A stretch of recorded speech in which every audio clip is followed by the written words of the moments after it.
Bali, ito po ang demo. Ito na, oh. Which one? Demo ng Vital C. Part, sino mo na yung karton Vital C to.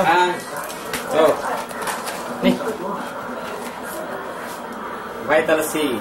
Ascorbic acid. The new phase of vitamin C. Okay. Go. Sir, welcome kita sa aming demonstrasyon. Yan, ng Vital C. Hindi na, direct to the point na. Ang company, ang vision at saka mission ng kumpanya, we bring good health, wealth, and happiness to the world as we share our products. Meaning, hindi lang po dito sa Pilipinas, kundi sa mundo. Now, ang company, binubuo po ito ng corporation. Ang chairman of the board po dito si Richard King. Summa cum laude po siya ng chemical engineer. Now, ang Vital C, producer po ito ng world-class wellness products. Meaning, hindi po sila umaangkat, may sarili po silang brand name, may sarili po silang produkto. Now, ito yung product. The new face of vitamin C, the #1 selling and the most recommended vitamin C brand today by doctors and medical practitioners in the Philippines and in Asia. The new face of vitamin C. Bakit new face? Kasi nandito na po lahat yung mga yung kailangan ng vitamin C. So 100% guaranteed and proven, effective and safe, pure and all natural vitamin C, gawa sa prutas, gulay, seaweeds, corn. So nandito na po lahat. Now, ang maganda, kasama po ito sa tinatawag na essential drug list. Meaning, it should be taken with or without illness. Kahit wala kang sakit, pwede. Kasi prevention is better than cure. Kung may sakit ka, kailangan mo pa rin. Yan. Ang maganda ito sa hindi lang po dito sa Pilipinas, kundi pasado rin po siya sa tinatawag na USP. Yung USP yan yung pinaka-highest United States Pharmacopeia, kung tawagin. Yan yung pinaka-bipad sa Amerika. Now, ito sir, gawa sa prutas, gulay, seaweeds, at saka kumbaga, pinagsama-sama na po lahat dito. Now, to give you an idea ng vitamin C, sir, vitamin C is the mother of all vitamins. Ang tao po, hindi po tayo nagpuproduce ng sariling vitamin C. Vital C yan, ha? Opo.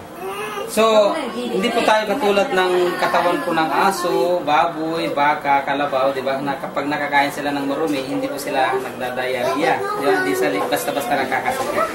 Kasi yan ka ng katawan na nagpuproduce sila ng vitamin C. So tayo, hindi po tayo nagpuproduce. Now, vitamin C, ito ngayon yung unrecognized reason kung bakit ang tao ngayon nakakasakit. Paano natin malalaman na may problema tayo sa vitamin C? Una, madali tayo mapagod. Pangalawa, madali po tayo manghihina. Pangatlo, pag may sugat po tayo, hindi basta-basta gumagaling. Tapos yung buhok natin, kung minsan naglalagas, tapos yung mga natin, joint, yan, masakit. Now, ang vitamin C, ito yung pinaka overall housekeeper ng katawan natin. Meaning, yung mga toxins, yung mga free radicals na nakukuha natin sa through nililinis kagad po ng vitamin C. Ngayon, pag may problema yung sistema natin, automatic din nire-repair. Kung yan, tulad natin sa isang bakal, pag naghiwalay, anong ginagawa para yung building, di ba? Sa atin, kung mayaman ka sa vitamin C, kahit wala ka ng gamot, magagamot na yung Now, ang pangalawa, ang Vital C, may sarili pong scientist in the person of Dr. Oclarit. Now, hindi po lahat ng company ay may sariling scientist kasi ang scientist bihira po yan. At bihira rin po ito mag-endorso ng produkto. Si Dr. Oclarit, pwede niyo pong i-browse to sa internet, Google, mga scientists. There are only 252 scientists na umiikot Luzon, Visayas, Mindanao. Siya po yung 7 outstanding yung scientists. Biochemistry and molecular biology. Sabi niya, hindi ako basta-basta mag-endorso ng produkto na hindi quality. Kasi inaalagaan niya ang kanyang pagiging scientist. Kasi top of the line. Sir, bago siya, naging medical consultant, challenge siya lahat ng mga vitamin C na nasa Pilipinas ngayon. Ano yung mga vitamin C na yan? Fern C, Ultima C, Mega C, Calcium C, Bival C, Ster C. Napatunayan niya, sir, kasi may sariling laboratorio po ito. Napatunayan niya na mas super ang Vital C, the super vitamin C brand today na nandito ngayon sa Pilipinas. Now, ipapakita ko po sa inyo bakit naging superior po siya sa lahat ng vitamin C.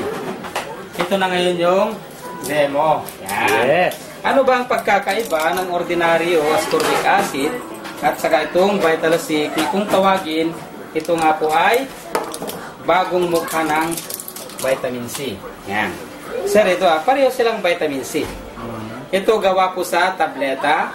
Ito naman, kapsula. Now, ang tableta na ito, na-form to na tablet sa pamamagitan ng binders. Ano po yung binders? Gaw-gaw or harina. Flour or cornstarch. Yeah?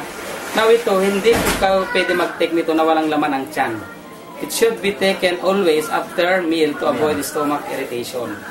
Pangalawa, may overdose po ito. Yan, hindi ka pwede mag-take ng more than 4 tablets. Hanggang ano lang siya, na mga 2,000, ay mga 1,000, gano'n. Kasi acidic po yung pagkagawa. Yan. Ang katawan natin kasi marami ng acid. Idadagdagan mo pa ng acid kaya may overdose.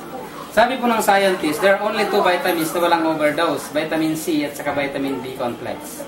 Bakit ito may overdose? Kasi acidic ang pagkayari, pagkagawa. Now, itong Vital C, tingnan nyo, itong kulay na to, natural po ito, gawa po sa gulay. Yan. Gulay. Opo, itong kapsula na to. Metal cellulose fibers po siya. Yan. Anong gulay ito? Sir, maraming klase ng gulay. Yan. Ang laman po sa loob, yan, pure po na vitamin C. Yan, crystallized powder. Yan, sa gabi po yan, umaandap. Yan. Gawa sa prutas, gulay, seaweeds, corn. Sir, ito, kahit walang laman ng tiyan, pwede. Kahit dati ng half day, pwede pa rin mag-take. Kasi alkaline. Wala pong overdose. Kahit mag-take ka ng 5, 10, 20, 30, 40, 50, pwede. Yan. Now, itutunaw natin sa parehong malinis na tubig. Yan. Ano ang pagkakaiba? Yan. Kasama rin yung kanyang capsule. Yan. Alam niyo po yung capsule na yan, madaling matunaw po yan. Yan, ano natin. Yan. Ito yung diba? Anong napansin niyo po? Itong Vital C, very clear po siya, di ba? Malinaw pa. 8 times faster na ma-dissolve than the ordinary vitamin C. Di ba? 95% absorbed by our small intestine, our body. Yan, di ba? Samantala dito, di ba? Ano po yung napapansin natin? Di ba? Cloudy po siya. Malabo-labo. Yan. Bakit naging cloudy? Nandiyan pa yung kanyang Yung nakikita mo na yan, yan yung tinatawag na binders or residue.